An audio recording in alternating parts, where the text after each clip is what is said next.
Eva Joly, bonsoir. Bonsoir. Je le disais, vous êtes députée européenne et candidate aux primaires d'Europe Écologie Les Verts pour les présidentielles. Merci de faire escale sur notre plateau.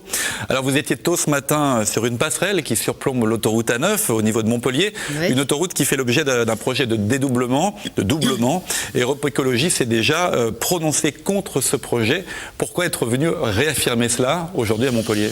Mais parce que le projet de doublement de l'autoroute A9 ne correspond pas aux besoins d'aujourd'hui. C'est un projet ancien, construit avec des paramètres qui sont dépassés. C'est un projet beaucoup trop lourd qui consommerait ce qui vous reste comme terre agricole sans régler aucun des problèmes de circulation de Montpellier. Le problème ici, c'est que les sorties d'autoroute bloquent souvent, mais cela est dû beaucoup plus à des problèmes de circulation interne à la ville et à son agglomération qu'à l'autoroute elle-même. Qu'est-ce que vous proposez donc? Donc les Verts, Europe Écologie Les Verts, nous avons proposé dès 2006, lors de l'enquête publique, de garder l'autoroute, construire une voie de chaque côté supplémentaire qui desservirait exclusivement la ville, avec la circulation de transit au milieu et assurant ainsi la desserte de la ville avec un projet beaucoup moins coûteux et beaucoup moins polluant pour l'environnement. Séparer les flux de circulation, en fait, c'est ça l'idée. On sépare les flux de circulation. Surtout que les terrains adjacents vont être déjà pris par la ligne à grande vitesse aussi, qui est prévue contournant Montpellier. Donc là, l'emprise foncière existe pour ce projet-là. Le ministre de l'Environnement, Jean-Louis Borloo, avait lancé un autre projet en 2010 qui était un dédoublement sur 13 km, non pas sur 21. Et ce projet devait faire l'objet d'une autre enquête publique et où Europe Écologie aurait représenté son projet à elle. Jean-Louis Borloo avait écarté cette proposition déjà jusque-là. Vous avez bon espoir avec la nouvelle ministre? Refaire vivre un projet qui a 20 ans, ça n'a pas de sens. C'est des questions de coût aussi, hein, très clairement. C'est des questions de coût et surtout qu'on ne peut plus aller vers le tout automobile. Il ne faut pas stimuler cela. Nous avons des obligations de réduire les émissions de gaz à effet de serre et ce n'est pas en doublant l'autoroute avec toute la pollution que ça crée dans votre département, ce n'est pas la solution. Bon, on vous réinvitera pour parler d'autres propositions et d'autres solutions. Un autre sujet qui vous a occupé une bonne partie de la journée, ce sont les gaz de schiste, dont on entend beaucoup parler, notamment dans notre région. Vous étiez tout à l'heure sur le Larzac avec votre ami José Bové, qui est très remonté sur ce dossier. On rappelle que ces gaz enfouis profondément dans la roche sont très convoités, mais le problème, c'est que leur extraction est néfaste à l'environnement. Qu'est-ce qui pose problème exactement? Alors, c'est une technique d'extraction qui repose sur des forages à 2000 à 2500 mètres avec un éclatement de la roche, avec de l'eau, avec des produits toxiques dedans sous haute pression, sous 600 bars. Donc, il y a un risque de contamination des nappes phréatiques et aussi le transport de toute cette eau, parce que faire éclater la roche, donc avec l'eau sous pression, demande genre 15 millions de litres d'eau qui sont transportés dans des gros camions. Donc ça nécessite des énormes infrastructures. Le gaz, lorsqu'il est extrait, également est transporté par des camions.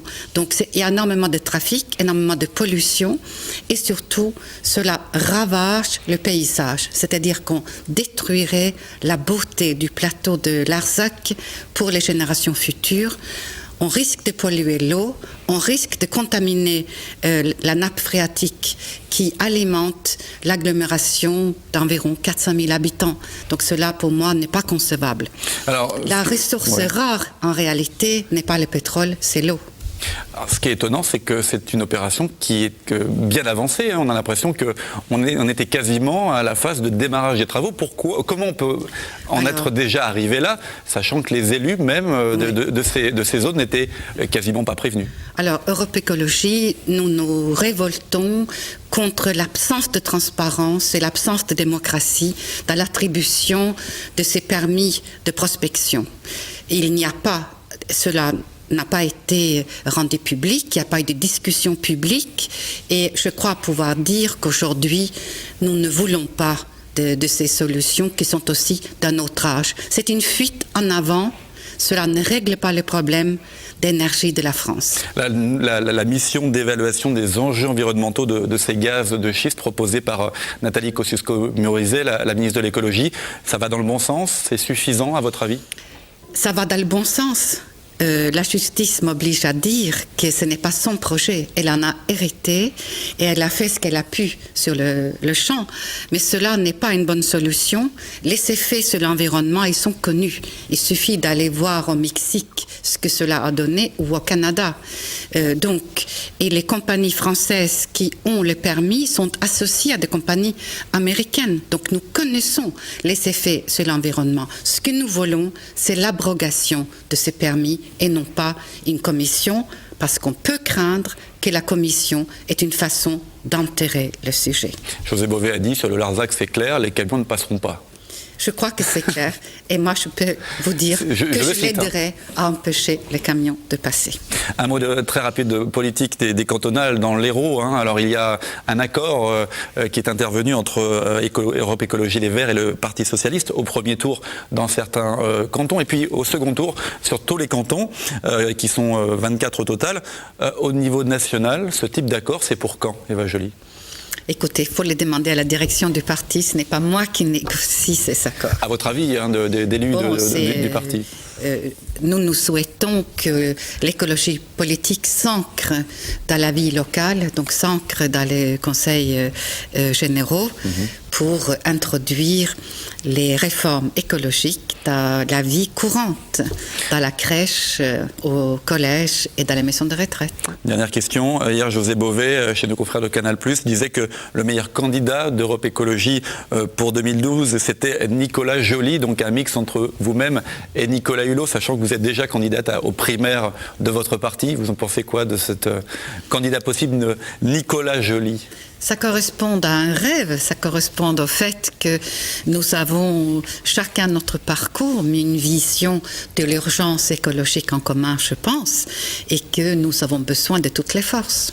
Merci en tout cas Eva Joly d'avoir fait étape sur notre plateau aujourd'hui.